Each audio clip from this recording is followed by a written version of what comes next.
Go ahead and help yourselves. That was Camp Hollow String Band. We want to thank them for being here and playing. They're going to play some more for us. They're not done. But I just wanted to check in and see, well, first of all, how's everybody doing? It's a beautiful night, isn't it? I think it's time we get this party started, right? And by party, I mean the Democratic Party. Right? What we're going to do is they're going to take a break. I'm going to talk to you for a minute, and then you're going to get an opportunity to hear some wise words from Marquita Bradshaw, who's here. We also want to thank Courtney Durrett here, our new county commissioner.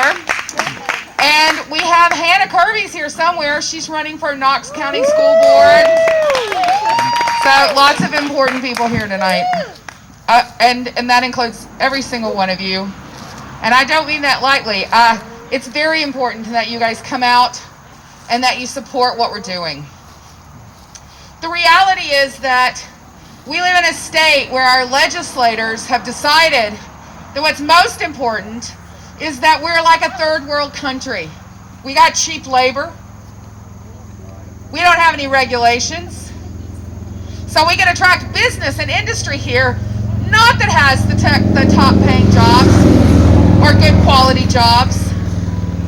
We can attract industry here where they're not required to follow basic principles of care for their employees. Things like health care. Healthcare is a big one for us, guys. And the reason it's a big one, well, there's a lot of reasons why it's a big one. But I don't know if you realize that you're spending $1.4 billion a year. Our taxpayers, us, are spending $1.4 billion a year. We're paying into the Medicaid expansion program, but we ain't bringing it home.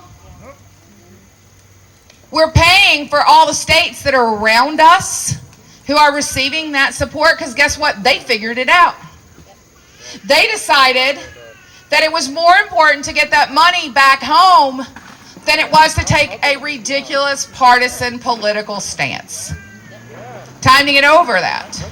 Time to take care of the people. We're on a roll here. We're trying to make a movement here so that we can start taking care of the people of Tennessee. And that's going to require every single person here, not just to register, not just to vote, but to make sure your friends are registered and voting. You might have to pick them up and take them. You might have to call your neighbors. You might have to ask your friends in church. Be brave. Ask. You know, we're at a time where we have got to recognize that we're on the same team. All Americans are on the same team. Now, we have different playbooks. And in those different playbooks, we may have things that we despise about our game. But we are on the same team, and we got to start listening and talking to each other. It's critical for us to be successful, or we are going to lose our democracy. So it's time to start to do everything you can in your power to kindly ask, well, what's your solution? It's not about calling names. It's not about pigeonholing people. It's about saying, what is your solution? Because maybe there's some thread of truth in there that could be something we haven't thought about. Or maybe they don't have a solution. And that's a really important thing for them to know about themselves if they don't have a solution. Medicaid expansion is going to change a lot of things. One of the big problems with Medicaid expansion, not taking it, that is that we've got rural hospitals closing all over Tennessee. Per capita, we have the highest closure of rural hospitals in the nation. Now, what happens when a rural hospital closes? It's not just that the hospital closes. It means 150 jobs are gone. Those are good jobs. You have a full service industry that supports those people, dry cleaners, restaurants, clothing stores, small businesses, y'all. Small businesses in rural communities are compromised. Let's not let these legislators say that they're concerned about small businesses in rural communities when they're shutting down hospitals. You know another consequence of shutting down a hospital in a rural community? It lowers property value. You lower property value, that means you lower property taxes. Do you know what that means? Do you know how schools are funded? You get some money from the state, and by the way, here in our state, we're using an algorithm that was developed in 1990s. Y'all, they didn't have Chromebooks then. There was no way to integrate the technology and the programs that we have today into those budgets. So when they say they're fully funded, that does not mean that they're adequately funded. It's a big deal. When we close rural hospitals, we lose funding for schools. It's also a big deal because when we close rural hospitals, people who have emergencies may not make it. They may not get to the next hospital in an urban community. And when that happens, people die unnecessarily. And beyond that, if they are safely transported to one of our urban hospitals and they end up at one of our ICU beds, well, let me tell you something for those people who live in urban Knoxville. If your mama has a heart attack and she goes to one of these hospitals and she doesn't have a bed because they're full from the urban surrounding communities, you'll start to understand that Medicaid expansion is not about other. It's about all of us. We have to start to talk about, at the legislative level, a living wage. All things come from sustainability.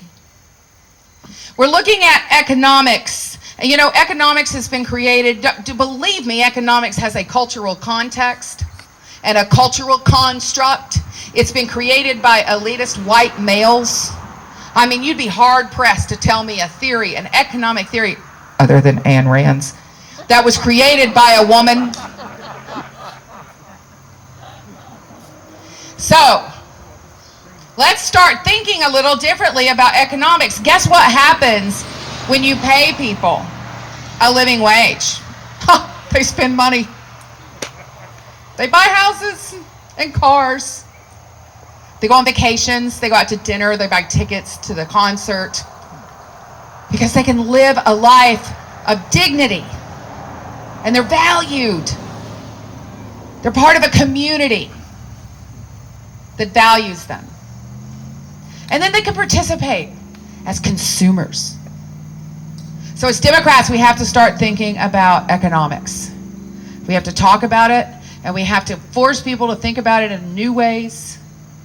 And that means that when somebody tells you, well, if we raise the living wage, the businesses are going to close. Not true. Because that means that more people can come into your business and buy your goods. So it actually works even in the capitalistic structure to have a living and sustainable wage. It's at the heart of so many things when it comes down to living a life with dignity and integrity. I hope you guys will go out into the world and talk about these ideas with your friends. You know, talk on the phone, have a glass of wine together on a Zoom, and talk about these hard things that some people just are not wrapping their heads around right now. And people need to start wrapping their heads around these things, or we're going to lose everything that we hold dear to ourselves, including our freedom. But I have hope. I believe it's doable. We got amazing people that are running. And I think if you make sure that we get it done, support each other, get people out for the vote, we could do this. I have complete faith that we can.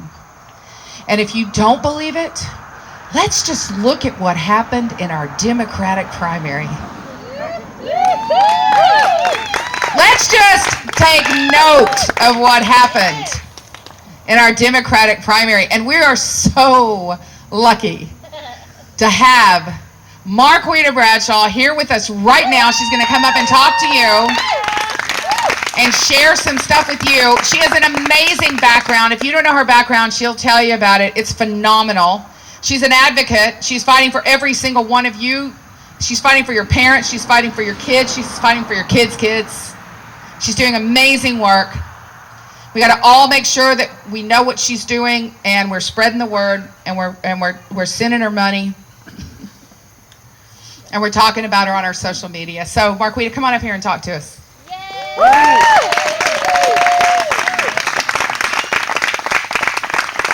I'm going to change out the mic